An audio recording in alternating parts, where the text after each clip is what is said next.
काही विविध वाहनांचा लोकार्पण सोहळा संपन्न झाला।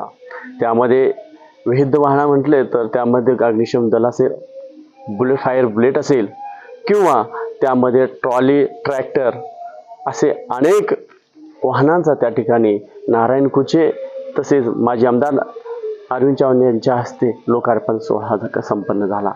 अनेक वर्षापासून ह्या तालुक्याला अग्निशमन दलाची हक्काची गाडी नव्हती, परंतु यामध्ये आमदार नारायण कुचे यांनी सातत्याचे प्रयत्न करून या तालुक्याला आणि शहराला अग्निशमन दलांची गाडी उपलब्ध केली। त्याचबरोबर फायर बुलेट सुद्धा उपलब्ध केली। ती बुलेट म्हणजे अशी आहे की ज्या छोट्या रस्त्यामध्ये असेल, छोट्या गल्ल्याबोळीमध्ये असेल, तर त्यामधून त्या ठिकाणी जर कधी काही अकस्मात काही घटना घडली, जळीताचं प्रकरण काही घडलं, तर त्यामध्ये त्या ठिकाणी तत्काळ ती गाडी पोहोचून ती आटोक्यात आणण्याचा प्रयत्न त्या गाडीच्या माध्यमातून होतो। त्याचबरोबर इथली जी परिस्थिती आहे, बदनापूरची शहरांचा विकासाचा जो मुद्दा आहे, त्या मुद्द्याचा जर एकंदरीत विचार केला तर मागील 5 ते 10 वर्षामध्ये नगरपंचायत स्थापन झाल्यापासून जी काही या ठिकाणी विकासाचा जे काही अजेंडा आमदार नारायण कुचे यांनी घेतलेला आहे, आजच्या पत्रकार परिषदेमध्ये त्यांनी एक महत्त्वाचा काही विषय सुद्धा या ठिकाणी सांगितलेला आहे। त्यामध्ये बदनापूर शहरांसाठी भविष्यात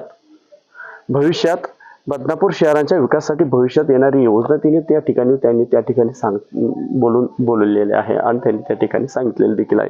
बदनापूर शहरांसाठी भूमिगत गटारांची योजना जी येणार आहे, जवळपास 80 कोटी रुपयाची ती योजना असणार आहे आणि त्याचा डीपी प्लॅन जो आहे तो व्यवस्थित पद्धतीने त्याची तयारी केली देखील जाणार आहे आणि बदनापूर शहरासाठी CCTV कॅमेरे बसवणे सुद्धा त्यासाठी सुद्धा 1 कोटी रुपयाची तरतूद केल्या जाणार असल्याचे त्या ठिकाणी त्यांनी विधान केलेलं आहे। बदनापूर शहरात नवीन बसलेले विद्युत खांबे जे आहे त्यांना LED लाईटसाठी सुद्धा 1 कोटी रुपयाची प्राप्त येणाऱ्या काळात त्याला निधी मिळणार आहे आणि जो काही आता सध्याची जी काही विकासाचा मुद्दा काही असेल, तो मुद्दा म्हणजे नगर स्थावत योजना अग्निशमन दलाची 1,52,00,000 रुपयाची निधी प्राप्त झालेली आहे। वैशिष्ट्यपूर्ण योजनातून विकास काम 5,50,00,000 रुपयाचं त्या ठिकाणी काम झालेलं आहे। जिल्हा वार्षिक योजना विकास काम 1,70,00,000 रुपयाची निधी प्राप्त त्यांना सुद्धा देखील झालेली त्या ठिकाणी सांगण्यात आलेले आहे।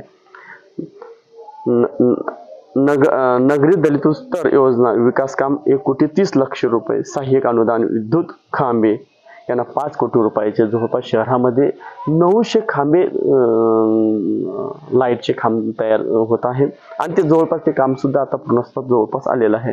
अमृत 2 मध्ये पाणी पुरवठा योजनेसाठी 46 कोटी रुपयाची तरतूद झालेली आहे आणि त्याचं काम सुद्धा चालू आहे, जेणेकरून येणारा अनेक वर्षापासून ह्या बदनापूर शहरांना पिण्याचा प्रश्न फार महत्त्वाचा होता। अनेक अडचणी भासत होत्या।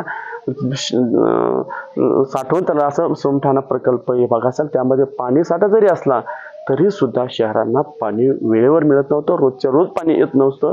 त्याच्यामुळे जी काही शाश्वत पाणी पुरवठा योजना आहे ती 46 कोटी रुपयाची त्याला निधी प्राप्त झालेली आहे आणि ती सुद्धा आता कामाची सुरुवात झालेली आहे।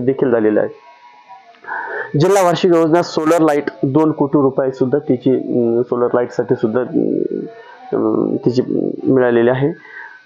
जिल्हा वार्षिक योजनासाठी सोलर लाईटची झाली। घंटा गाडी शासनाकडून 6,00,000 रुपये घंटा गाडीला सुद्धा या ठिकाणी आलेले आहे। कालच्या घंटा गाडीचं कचराची बघितलेलं आहे।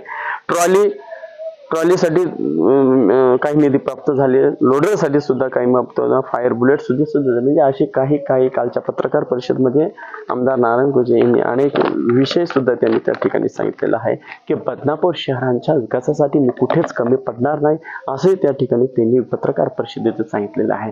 कारण की बदनापूर शहरांना नव्हे तर ह्या शहर तर आहे, पण तालुक्या मतदारसंघांना माझ्यावर भरभरून प्रेम केलेलं आहे आणि त्यांना मी कदापि असं विकास न करता त्यांना वाऱ्यावर सोडणार नाही। जोपर्यंत ते माझ्यावरती आशीर्वाद म्हणून असेल किंवा जोपर्यंत माझ्यावरती ते प्रेम करतील तोपर्यंत मी त्यांना कुठेही विकासाच्या माध्यमातून अजिबात त्यांना कमी पडून देणार नाही, हे निश्चित त्यांनी त्या ठिकाणी सांगितलेलं आहे। मी किशोर सिरसाट, NT न्यूज मराठी, बदनापूर, जालना।